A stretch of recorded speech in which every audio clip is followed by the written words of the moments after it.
ici Stéphanie Roy pour TVCTK, ici à Témiscamingue. Aujourd'hui, nous allons avoir une petite mise à jour de l'association Place au Soleil avec la coordinatrice, Mme Caroline Landlet, ainsi que l'adjointe administrative et la responsable de la ressourcerie, Mme Karine Plouffe d'Orval. Donc, voici Mme Caroline Landlet. Bonjour! Allô, Stéphanie, ça va bien? Ça va très bien, il fait beau. Oui. On Il est vente, dehors, oui. pas de masque. Non, écoute, on respire, là. C'est pour ça qu'on fait ça dehors, d'ailleurs, là. D'ailleurs, oui, Ouais. on a chacun notre micro. J'aurai plus besoin de prendre la perche, la pôle qui est extrêmement pesante. Et puis, c'est ça, on a chacun nos micros et puis on n'a pas de masque. Parce que s'il fallait interviewer dans la ressourcerie, Ça va il mal aurait un fallu petit mettre peu. notre beau masque. Oui, tout à fait, pour respecter les consignes. Puis c'est d'ailleurs de ça qu'on voulait parler aujourd'hui. En fait, on voulait profiter. Bien, merci à vous aussi d'être ici puis de nous permettre de pouvoir expliquer aussi que depuis un peu plus d'un mois, on a réouvert la ressourcerie. C'est sûr qu'il a fallu mettre des façons de fonctionner en place suite à la pandémie, parce que la pandémie, elle est encore là. Donc, après s'être réorganisée afin de pouvoir réouvrir la ressourcerie, elle est maintenant ouverte là, depuis un peu plus d'un mois. C'est sûr, avec des façons de fonctionner un peu différentes, mais les gens l'attendaient tellement qu'on est content de pouvoir d'offrir ça à tout le monde, là. Vous êtes ouvert, mais avec des petites modifications. Oui. Le sous-sol n'est pas ouvert au public. Non, exactement. On a rouvert le haut. Par contre, le sous-sol n'est pas ouvert au public. Par contre, si les gens ont des besoins ou des articles spécifiques là, qu'ils recherchent, un des employés ici là, va aller voir au sous-sol et va quand même s'assurer là, que si on l'a, la personne puisse l'obtenir aussi. Donc, on s'organise d'une façon différente, mais ils ont accès à ce qu'on aille leur chercher. Donc, les dépannages d'urgence, Oui. Ça, écoutez, on en faisait avant la pandémie. Tout ce qui est situation d'urgence, que ce soit comptoir alimentaire, des paniers alimentaires, que ce soit des urgences vestimentaires aussi, que ce soit d'autres sortes d'urgences. On les faisait avant la pandémie. On n'a pas arrêté non plus durant la pandémie parce qu'on est un organisme en service essentiel. Notre ligne téléphonique, là, elle est restée ouverte pendant la pandémie. Du lundi au vendredi, là, de 9 à 5, il y avait toujours quelqu'un pour répondre aux urgences. Donc, nous, c'est sûr qu'on a travaillé beaucoup. Le numéro de téléphone est toujours le même? Oui, c'est toujours le 819-627-1505. Et présentement, par contre, nous sommes ouverts du lundi au jeudi de 9 à 5. Vous n'êtes plus ouvert les vendredis? Pas pour l'instant. D'accord. C'est sûr que toute cette réorganisation-là a amené beaucoup de défis, beaucoup de travail aussi. Donc, c'est ça, pour se permettre là, de continuer aussi de bien faire notre travail. C'est que pour l'instant, le vendredi, il est fermé. Par contre, s'il y a des urgences, les gens y appellent. Puis, écoutez, on retourne l'appel le plus rapidement possible, là. D'accord. Et puis, comme que j'ai remarqué tantôt, votre porte est toujours barrée. Oui, maintenant... Donc, si vous avez besoin de venir à l'association, on sonne? Oui, tout à fait. On a réouvert. Par contre, c'est ça, on a mis une sonnette à l'avant. Donc, les gens, c'est pour nous permettre aussi de s'assurer qu'il n'y ait pas de trop de personnes en même temps dans l'organisme, parce que c'est comme n'importe quelle entreprise ou organisme au Québec. Présentement, on a un nombre maximum de personnes qu'on peut avoir à l'intérieur. Fait que ça nous permet vraiment de respecter toutes ces consignes-là.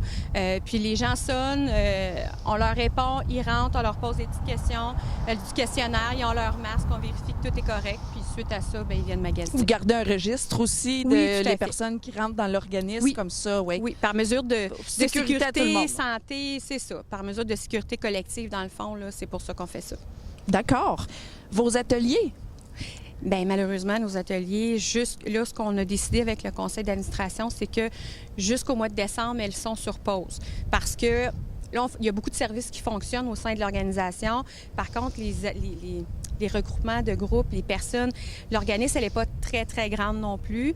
Donc, ça serait très difficile de respecter la distanciation sociale, etc., via les ateliers. Mais écoutez, on se réajuste là, au fur et à mesure de la situation comme tout le monde au Québec. Puis, on a mis une pause là-dessus jusqu'au mois de décembre, mais on va réanalyser ça parce que je pense que, tu sais, nous, on a hâte, tout le monde, les gens ont hâte que ça recommence, ces ateliers-là. La banque alimentaire, les besoins urgents d'alimentaire, ça fonctionne pareil comme avant la pandémie? Tout à fait. Ça n'a pas changé au niveau du comptoir de distribution alimentaire. Les gens y appellent, prennent rendez-vous. Ça, c'était comme ça avant, c'est encore comme ça maintenant. Oui. D'accord. Et ils appellent Geneviève? Moi, Geneviève ou Karine, mais c'est Geneviève Champagne, l'intervenante, qui va vraiment s'occuper plus en détail de ça là, au niveau des urgences là, pour s'assurer que la personne elle va bien. D'accord. Ouais. Maintenant, la grande guignolée des médias qui est supposée de se dérouler autour du 5 décembre. Oui. Avez-vous eu des nouvelles pour ça? À l'heure où on se parle, j'en ai pas.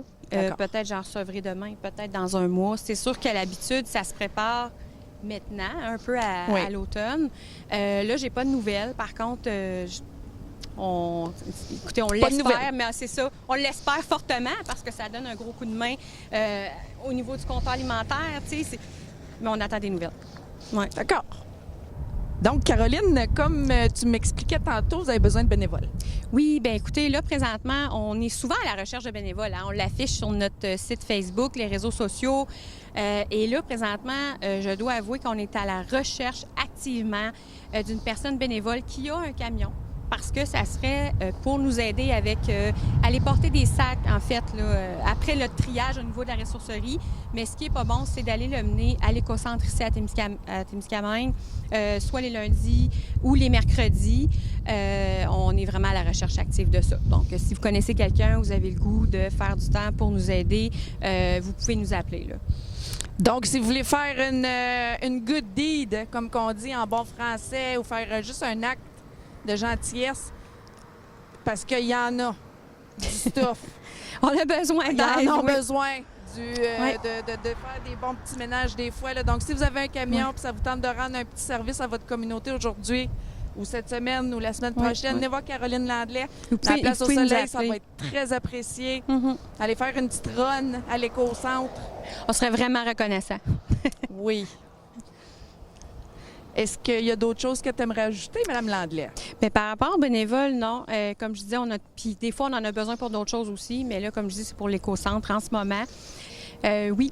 En fait, je trouvais ça important de parler de notre nouveau mode de fonctionnement là, au niveau de la ressourcerie. Comme je disais, c'est sûr qu'il a fallu respecter des consignes beaucoup plus strictes afin de rouvrir notre ressourcerie. Donc, depuis la réouverture d'un peu plus d'un mois, on demande aux gens leur collaboration. C'est super important de laisser leurs articles, leurs donations, leurs livres, en fait, tout ce qu'ils viennent nous donner à l'arrière du bâtiment. Il y a vraiment des bacs à l'arrière indiqués à cet effet. Il y en a 2. Il y en a un. En fait, on n'a pas le choix de faire la rotation pour respecter en fait, le temps de quarantaine à la réception de ces articles-là. Donc, il y a un bac qui est toujours ouvert, l'autre qui est fermé parce que l'autre, il est fermé parce qu'il doit être une semaine en quarantaine. Donc, c'est ça. Donc, on s'est arrangé pour mettre ça en place. Ça fonctionne. La seule chose, c'est que j'aimerais demander à tout le monde de faire un effort afin de ne pas laisser des sacs, des articles, leur donation à l'avant du bâtiment. Puis, tu sais, je sais que le monde sont super généreux, puis on est vraiment reconnaissant. Par contre, ça nous complique vraiment la vie que ça soit en avant. Parfois, la semaine dernière, en dedans de 5 minutes, quelqu'un est venu porter une télé sur nos marches à l'avant. Mais là, on doit laisser ça en quarantaine. C'est ça, c'est un peu compliqué. Puis on a des voisins aussi, puis ça fait que c'est pas très beau des poubelles sur les escaliers en avant non plus. Fait que tu sais, dans le bien de l'organisme, dans le bien de nos voisins aussi, vraiment, s'il vous plaît, allez à l'arrière du bâtiment. Si les 2 bacs sont collés sur le bord aussi du bâtiment, dans la ruelle, c'est très bien identifié. Puis aussi, si possible, vraiment, ne pas les mettre sur les bacs ou à côté des bacs. Tu sais, ça nous fait comme plein de poubelles alentour. Il y a un bac pour ça. Juste prendre 2 petites secondes et le mettre dans le bac. Ça serait vraiment, là... on sait que c'est pas évident, c'est un nouveau mode de fonctionnement, mais vraiment, on appelle à tous par rapport à ça. Je voulais aussi profiter de ce moment-là avec vous pour remercier tout le monde, en fait, parce que durant la pandémie, il y a des partenaires, il y a des instances, il y a beaucoup... de personnes aussi, des citoyens qui ont envoyé des dons à l'organisme Place au Soleil. Écoutez, donc, on a fait des remerciements sur les réseaux sociaux, mais je tenais vraiment à remercier tout le monde, toutes les personnes qui ont fait des dons parce que c'est grâce à ça qu'on a réussi à répondre, dans le fond, à toutes les demandes d'urgence, à toutes les situations de crise. Je peux vous dire, en tout cas, on était extrêmement chanceux, très reconnaissants. Il y a des personnes qui, grâce à ça, ont pu manger, ont pu s'habiller, ont pu ne manquer de rien. Donc, vraiment, là, un gros merci à tout le monde, la population, les partenaires, de nous avoir soutenus durant cette période de confinement. Et moi, j'aimerais vous remercier, l'Association Place au Soleil, de nous avoir accueillis ici aujourd'hui, puis de nous avoir laissé filmer en dedans. Je sais que vous êtes super occupés, donc merci d'avoir pris le temps de nous avoir accueillis dans votre super belle association. Moi, je m'ennuie de votre place. J'aime tellement cette association-là. Merci. Je l'ai dans le cœur parce que c'est pas tout le monde qui l'ont facile tout le temps. Ben non. C'est pour ça qu'on est là aussi. Hein? Oui. Puis nous, notre travail, c'est vraiment d'aider les gens le plus qu'on peut. Puis du moins, si on peut pas le faire, notre travail, c'est de les guider vers un endroit ou une personne qui sera capable de le faire. Puis, je veux dire, tout le monde vit des situations difficiles dans sa vie. C'est pas nécessairement une question d'argent. Puis ça, on en parle souvent. Hein? C'est pas parce qu'on vit des moments difficiles. Écoutez, on est là. Si vous avez des questions, gênez-vous pas. Vous connaissez notre numéro de téléphone, le 819-627-1505. Puis écoutez, on va continuer d'aider et de vous guider du mieux qu'on peut. Donc, l'emplacement de l'Association Place au Soleil est au 316 chemin Kipawa. Numéro de téléphone 819-627-1505. On va le répéter pour pas que vous l'oubliez. Donc, merci beaucoup, Mme Caroline Landlet. Bien, merci à vous. Bonne journée. À toi aussi. Et voilà, c'était Stéphanie Roy avec Mme Caroline Landlet pour TVCTK Témiscamingue 2020. Bonne semaine, tout le monde. Donc, voici nos dons, nos bacs de dons, excusez. Ici, on a un don qui est pour les objets qui sont en quarantaine, qui ont été déposés la semaine passée. Donc ici, on ne rentre pas les dons, le bac est barré. Et puis ici, c'est le don où on peut insérer, le bac où on peut insérer les dons. Fait que cette semaine, on rouvre comme ça et on met les dons à l'intérieur. Et puis la semaine prochaine, les dons qui sont ici vont être en quarantaine. Donc l'affiche va changer la semaine prochaine.